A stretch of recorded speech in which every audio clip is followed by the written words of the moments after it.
Alright, hello ladies and gentlemen. This is video number 3.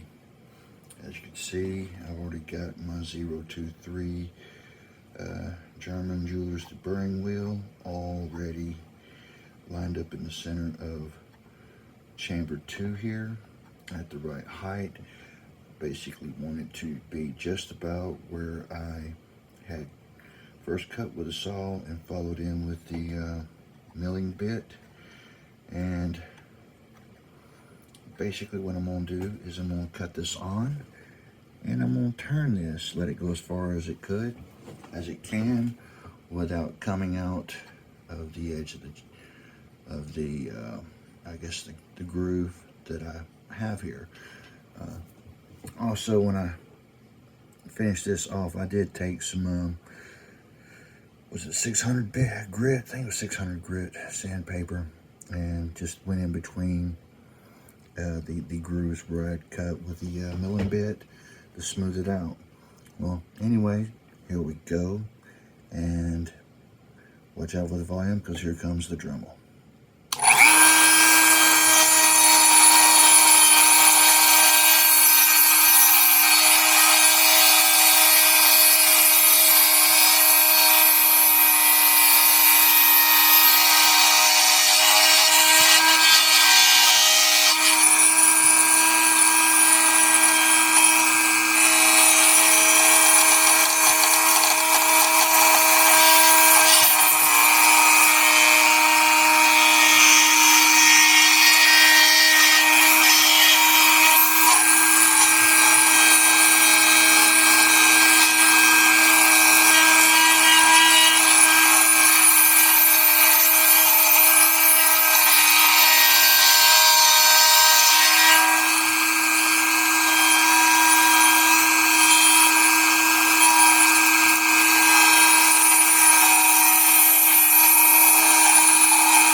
Now, after using the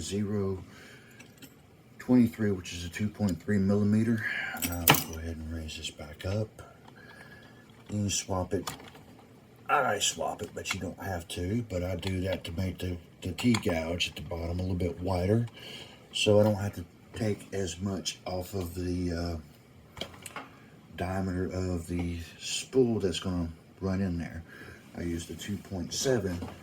And that's also one of the reasons why I went with the 2.9 millimeter Jewelers deburring wheel that I've already, let's say, trashed 3 of them. And let me move this out of the way. This all for the 027. And come on out of there. And 027 right here. And we're going to set it up, get it pretty much about right there. Yeah, right there. I'll tighten this bad boy on up.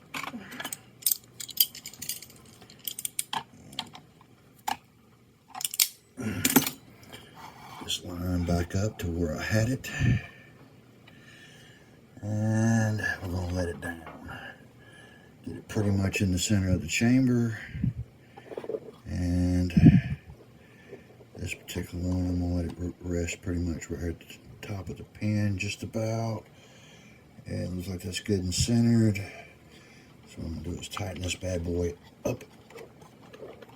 And move this around, get it situated, make sure I like where it's at. I need to take it down a little bit more. And I'm adjusting the height manually to where it sits just about right on that key pin. And I kind of rotate it a little bit right here. Didn't want that. If I get this thing, here we go. Alright, that should pretty much have it. Alright, here we go with the Dremel again. Watch the volume.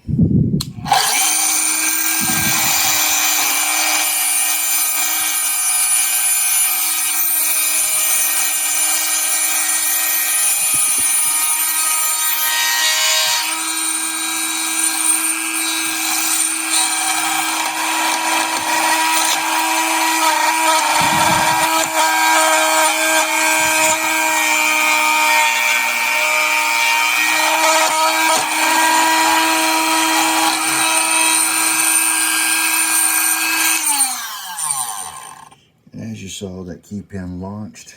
No worries. That thing was not imported anyways. Now,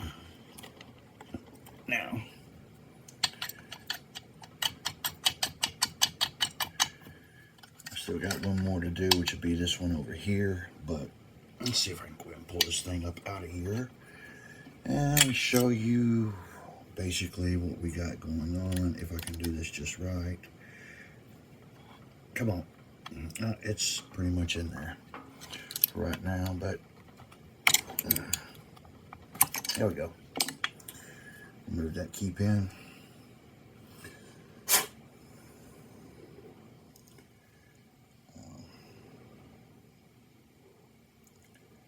That will show you what we have kind of going on. Like I said, I still got to do that one.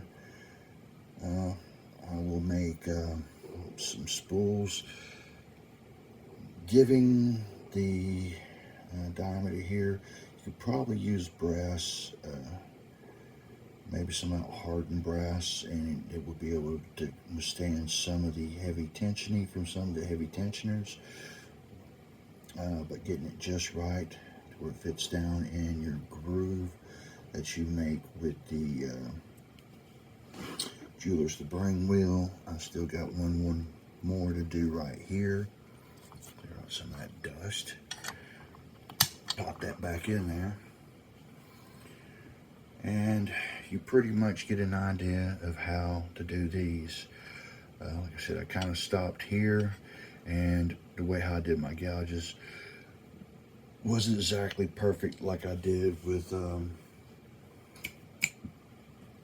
punching down funny stuff number 4, but using pretty much the same techniques and taking it all the way back and working with your saw, going back and forth. You can drag those all the way out to here. My intention was to get pretty much 120 degree deep fault set, but I went ahead and took it to the extremes of probably 175, 170 maybe degree, I don't know. I gotta play around with that one a little bit later before I send it out this weekend, hopefully this weekend. And this right here is pretty much what I'll do, and I'll take some sandpaper and I'll make some a spool that will ride that just right. Like I said, there's 2 different approaches. You could do it to where you could put a bigger key pin so they can pick it up a little bit before it goes off into the trap, or you could set it to where it's directly on top of the key pin that the key is cut for. So once they get core turn, they're already in the trap. Well, that pretty much concludes this video. I think what I'll do is I'll make another video just kind of showing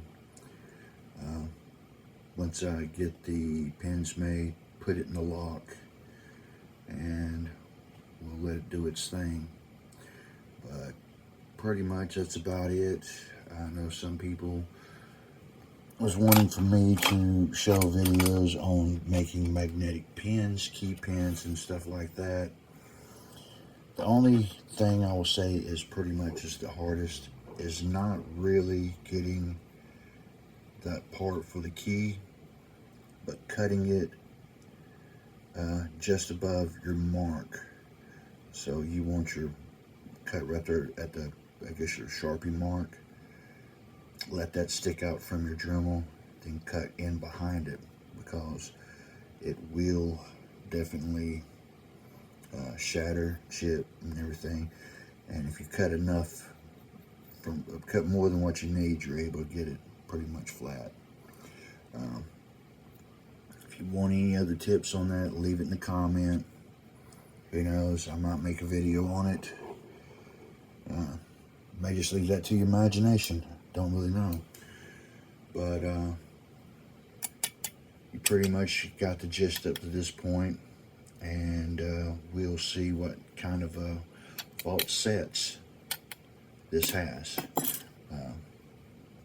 when I get the pins made. But for right now, this is pretty much the last video on this until I get everything prepped and we'll go to the testing phase.